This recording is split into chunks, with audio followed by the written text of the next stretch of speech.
রাজধানীর লালবাগ থানায় মাদ্রাসা ছাত্র শাহিনুর রহমান হত্যা মামলায় ঢাকা ৭ আসনের সাবেক সংসদ সদস্য সোলাইমান সেলিম ও রামপুরা থানার মেডিকেল কর্মচারী তনিম আব্দুল্লাহ নাহিনকে হত্যা চেষ্টা মামলায় সাবেক স্বরাষ্ট্রমন্ত্রী আসাদুজ্জামান খান কামালের ছেলে শাফি মুদাসসির খান জ্যোতির ৩ দিনের রিমান্ড মঞ্জুর করেছেন আদালত।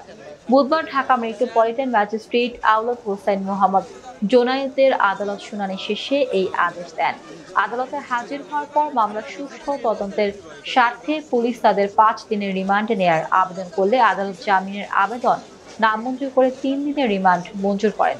মামলা সূত্রে জানা যায়, গত বছরের ৬ আগস্ট লালবাগ থানার বেড়িবাঁধ এলাকায় বিজয় মিছিল বের করার সময় গুলি চালানো হয়। ওই গুলিতে মাদ্রাসা ছাত্র শাহিনুর রহমান ১৯ বছর বয়সের এক ছাত্র নিহত হন।